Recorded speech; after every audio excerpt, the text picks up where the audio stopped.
keşke bütün dünya böyle olsa. Yani o kadar mutlu olurduk ki yani. 일본 도쿄, 오사카, 교토를 거쳐 마지막으로 서울에 도착한 터키 커플이 남긴 말입니다. 대체 서울에서 무슨 일이 있었길래 이런 말이 나온 걸까요? 이미 서울에 도착하자마자 마음을 빼앗겨버린 아이쿠트. 그런데 이 커플이 서울에서 가장 먼저 찾아간 곳은 유명 관광지가 아니었습니다. 바로 서울 한복판을 가로지르는 청계천이었는데요. 고층 빌딩들이 병풍처럼 늘어선 도심 속에 맑은 물이 흐르고 디딤돌을 건너다니는 사람들의 모습을 본 아이쿠트는 발걸음을 멈추고 이렇게 말합니다. 분위기 좀 봐요. 젊은이들이 여기 다 있네요. 청계천 하나로도 서울의 매력을 충분히 느낀 눈치인데요. 그도 그럴 것이 터키를 비롯한 대부분의 나라에서는 도심 한가운데에 이렇게 깨끗하게 정비된 하천이 흐르는 경우가 흔치 않습니다. 콘크리트와 아스팔트로 가득한 도시 한복판에 물소리가 들리고 돌다리를 건너며 산책을 즐기는 이 풍경 자체가 이들에게는 놀라운 광경이었던 것이죠. 한국인에게는 퇴근 후 잠깐 쉬어가는 그냥 산책로에 불과한 청계천이 지구 반대편에서 온 여행자의 눈에는 이렇게 특별하게 비친다는 사실이 새삼 뿌듯하게 느껴지는 대목이기도 합니다. 청계천을 지나 이번에는 서울의 밤 명동으로 발걸음을 옮깁니다. 낮의 인사동과는 완전히 다른 에너지가 폭발하는 명동 거리, 화려한 네온사인 아래 가득한 길거리 음식들이 두 사람의 발길을 붙잡는데요.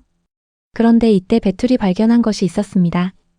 불꽃을 내뿜으며 아이스크림을 만드는 가게 앞에서 두 사람의 눈이 커지고 맙니다. 너무 맛있어서 선뜻 입에 대지만 너무 뜨거워서 소리를 지르고 마는 두 사람. 탔어요. 입술이 다 탔어요. 라며 호들갑을 떠는 와중에도 눈은 이미 다음 먹거리를 찾고 있는 모습에 웃음이 절로 나옵니다. 아이쿠트는 이명동 길거리 음식에 대해 태국 이후로 계속 생각났던 정말 좋아하는 것이라고 했는데요. 한국을 오기 전부터 이미 한국 길거리 음식이 머릿속에 살고 있었다는 것이죠. 다음 날 두 사람이 찾아간 곳은 경복궁입니다.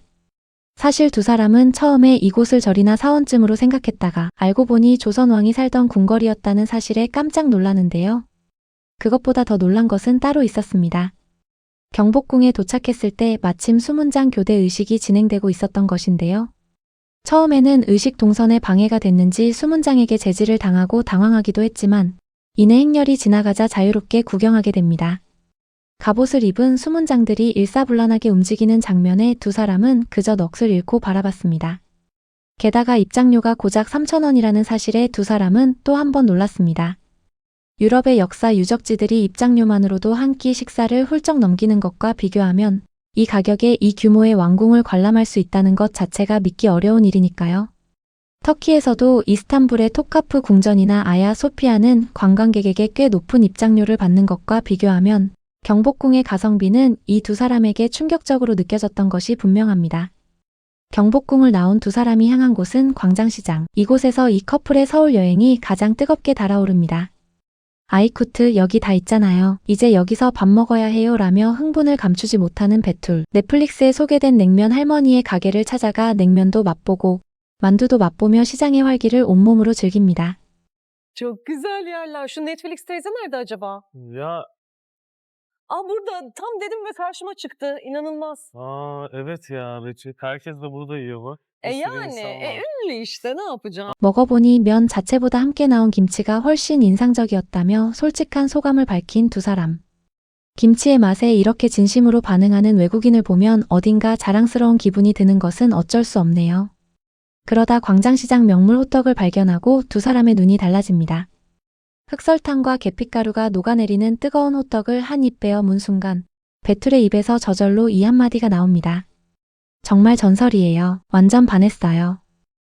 Bir şey diyeceğim. Vallahi efsane. Vallahi Çok lezzetli ha. sevdim. 사실 호떡은 한국인이라면 어릴 때부터 시장 골목에서 몇백 원짜리로 사 먹던 너무나 평범한 간식이죠.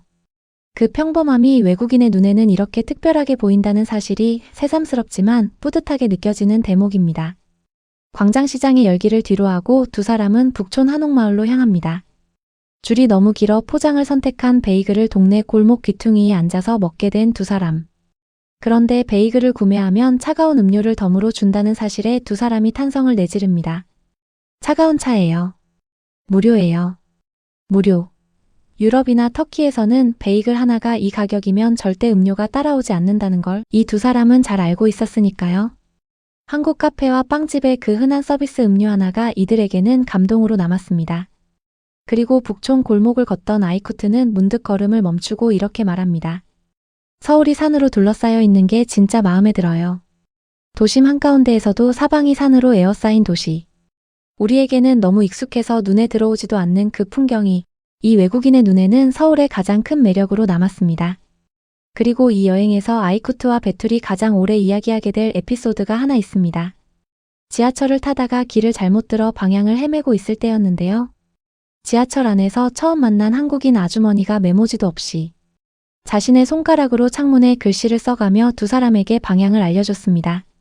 그리고 지하철에서 내린 뒤에는 또 다른 한국인이 나타나 나를 따라오세요 라며 환승 게이트까지 직접 데려다 준 뒤 본인은 왔던 방향으로 조용히 되돌아갔다는 것입니다. 자신도 그쪽 방향으로 가는 게 아니었는데도 말이죠. 볼을 뽀뽀해드리고 싶었어요. 이건 정말 아름다운 거예요. Ama Geri gitmedi. döndü. Buraya kadar bizi Kalbimizi elleriyle bıraktı. eritti. Eritti bizi. Allah'ım yapışıp gerçekten böyle canım deyip böyle öpecektim yani. 이 한마디에 모든 것이 담겨 있는 것 같습니다. 영어도 잘 통하지 않는 상황에서 낯선 외국인 커플을 위해 자신의 시간을 써서 길을 안내해준 한국인. 그 행동이 이 두 터키 여행자의 마음속에 서울이라는 도시를 완전히 다른 방식으로 새겨 넣어버렸습니다. 그뿐만이 아니었습니다. 지하철 안에서 빈자리가 하나 생겼을 때 한국인 아주머니와 아이쿠트가 서로에게 당신이 앉으세요, 아니 당신이 앉으세요를 한참 동안 주고받았다는 에피소드를 이야기하며 아이쿠트가 이렇게 말합니다. 세상 모든 곳이 이랬으면 좋겠어요.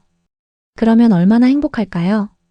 이 말 한마디가 한국의 시민 문화가 이 두 사람에게 얼마나 깊이 닿았는지를 그대로 보여주고 있는 것이죠. 5일간의 서울 여정을 마무리하며 두 사람은 홍대로 향합니다. 인형 뽑기 가게에서 1시간 가까이 도전하고 오락기 앞에서 배꼽을 잡으며 한국의 놀이 문화를 온몸으로 즐기는 두 사람. 결국 인형 뽑기는 실패로 끝났지만 그 과정에서 두 사람이 서울의 젊음과 활기를 충분히 흡수했다는 건 얼굴 표정만 봐도 알 수 있었습니다. 도쿄, 오사카, 교토를 모두 거쳐 마지막으로 서울에 도착했던 두 사람이 내린 최종 결론은 단 하나였습니다. 서울은 5일로는 부족하다. 반드시 다시 오겠다. 이 두 사람이 5일 동안 서울에서 만난 것들, 청계천의 물소리, 경복궁의 수문장, 광장시장의 호떡, 북촌 골목의 서비스 음료, 그리고 지하철 안에서 만난 이름 모를 한국인들의 친절. 이 모든 것이 하나로 합쳐져 이들 마음속에 서울이라는 두 글자를 새겨놓았습니다. 결국 어떤 나라가 진짜 대단한 나라인지는 관광지 숫자나 야경의 화려함이 아니라 사람에서 드러나는 것이라는 걸 이 두 터키 여행자가 직접 증명해 준 것 같습니다.